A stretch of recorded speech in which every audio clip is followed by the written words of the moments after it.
Hey everybody, it's Everett here. I wanted to come on for just a few minutes and issue a correction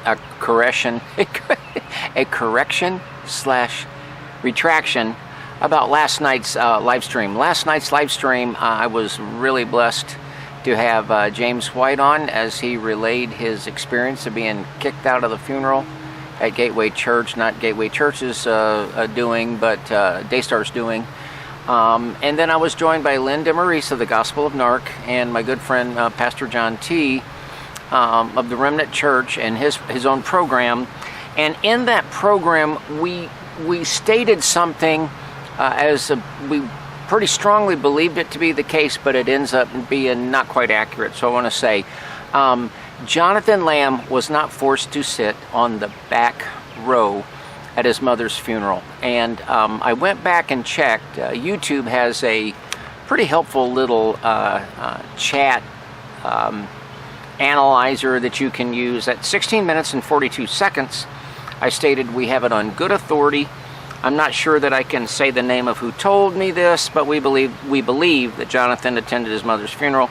At 31 minutes and 50 seconds, I reinforced the source's credibility while framing it as a belief, saying, I believe this to be the case. This is accurate, reliable people that have relayed this. And at 42 minutes and 47 seconds, when discussing the seating, we used conditional language. What happened with if Jonathan was, and so forth. And throughout the broadcast, I was careful to use things like reliable sources and good authority.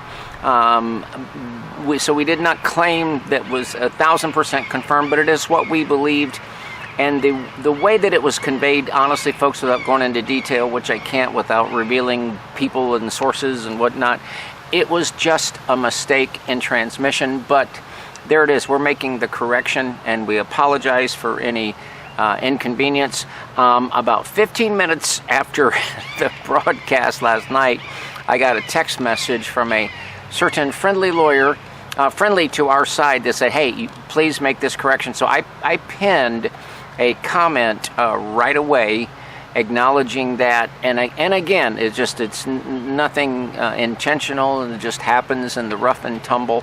And so having said that, I will say that, well, obviously, if DAYSTAR had done what they said they were going to do, and that is simply air the live stream, well, obviously that wouldn't have happened.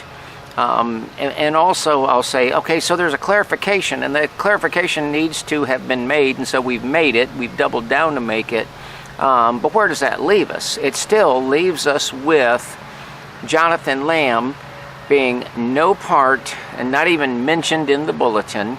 Jonathan Lamb and his family being like not in any of the slideshow presentations or video or anything like that. So he's still non-existent, but on the front row.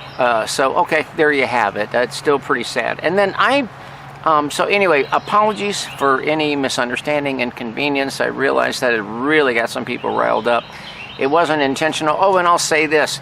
If there had been a way to go back and edit like a portion out, I looked into that. It's just the YouTube editor. Some of you guys out there might be better at it than me, but anyway, it didn't seem practical. So there it is. We made the pinned comment last night, and I'm putting this video together right now. And so I'm going to switch gears for just a minute, because I just got to say, what a great discussion we had. But it was just absolutely fascinating to see how really great minds work. And I'm talking about Lynn DeMaurice. So on Sunday night, I showed to the audience the screenshots of the $20 million loan that was made by DAYSTAR to Gateway Church. I showed the 2012 release of loan, or the release of lien, that was so that means that it was paid off. Either Gateway came up with the money to pay it off, or they refinanced it and used another bank's money or something like that. But in 2012, I showed the release of lien that Marcus Lamb signed. And I think I'm going to insert that whole clip in this short little video, because I just thought this was masterful. I look at the clock, it's 11:46. 60 minutes, 1 hour. And I think, oh, thank you, God. Thank you, God. I just can't believe it's done. Okay? The phone rings.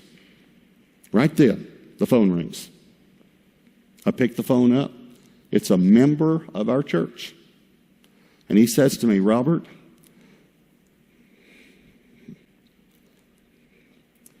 do we have all the finances for the church, for the new building? Do we have all the loans that we need?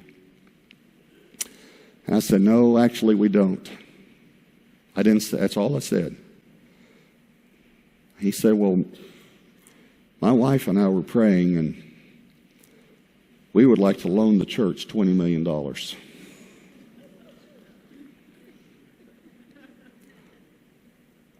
A person, a family in our church. He didn't know the bank said you need $20 million. And it happened after I dealt with this. But you have Robert Morris giving this talk about getting rid of the Jezebel spirit, and he's telling the story how he goes to the lake in the winter and there's almost nobody there, and he's praying for like an hour, and at exactly the hour mark he just knows, that he knows that principalities have been shattered and he's got a great victory. And I can receive that kind of teaching, and I can understand that, but here's the problem. He says exactly at that moment he gets a call from a member of the church. That's the way he frames it. And this member of the church that just happens to have his personal phone number asks him, do you have enough money? Do you have enough loan money, I think he says, to do the new building? Robert Morris says no. And this member, this private member says, well, my wife and I have been praying, and we feel we are to loan the church $20 million. Now, folks, I just got to say, the way that this was I'll say triggered in Lynn's mind is just absolutely amazing, but that's kind of the way things work sometimes.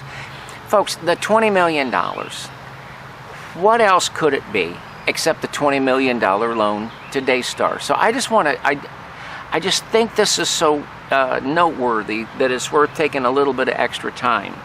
So in Lifton's 8 criterion for like cult and mind control, the first one is mystical manipulation.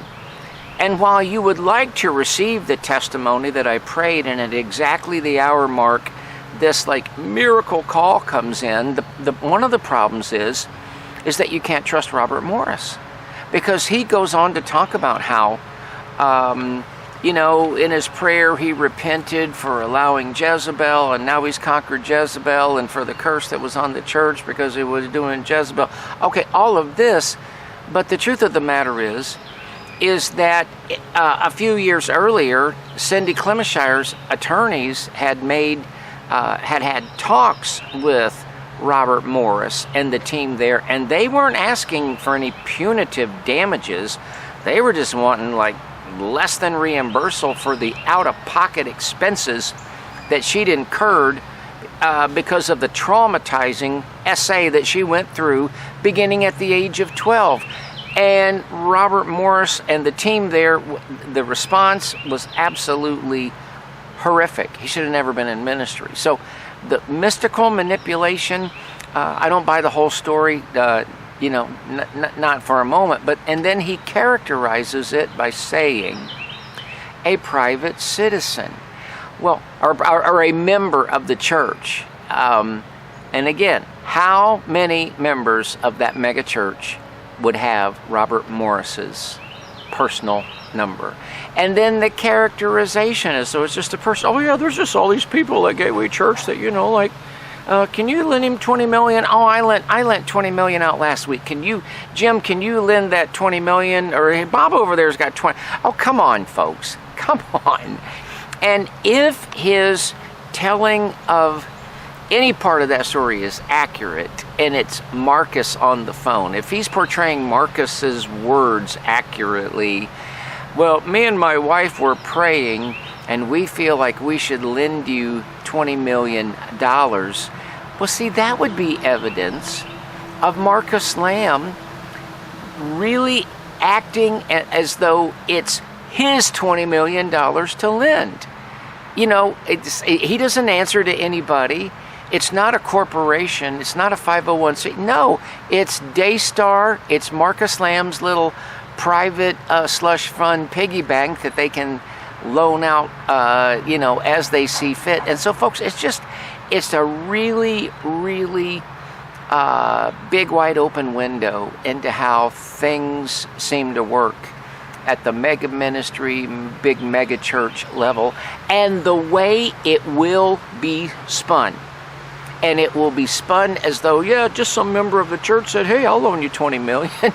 And they don't tell you that it was DAYSTAR that did it. They don't say Marcus. Robert Morris didn't say DAYSTAR, didn't say, and if it's the church, why wouldn't this information be public anyway? Oh, that's right.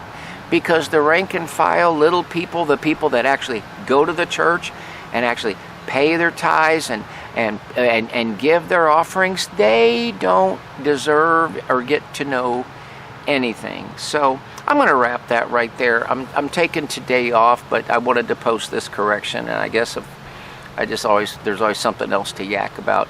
I'm going to post this like before 4 o'clock Eastern, so I would really encourage everybody to tune in to my friend Pastor John T. I believe he's going to be going live, but I would certainly tune in to Laura Lynn's program tonight. I've not spoken to her today. I just got a sense in my gut that it's going to be a barn burner and going to be it's going to be a now word about what's going on. Tomorrow night, Wednesday, whatever the date is after this date. Is that the 20th? I don't know. It's Wednesday. I will be joined by attorney Vanessa Johnson, who has her own channel, and she has been absolutely following the trial of Tom Cassie, that would involve Gary and Drinda Cassie, and we are going to give you the latest and give you an update, and there's some pretty momentous stuff that we'll be sharing with you tomorrow. So I hope you can join us. We'll see you tomorrow, and maybe I'll see you in the live chat on John T's program or Laura Lynn's program. Thanks, and sorry about the clarification that needed to happen. We're very, very careful. But hey, if we make a mistake or just create an impression that needs corrected, always glad to do that. Thanks.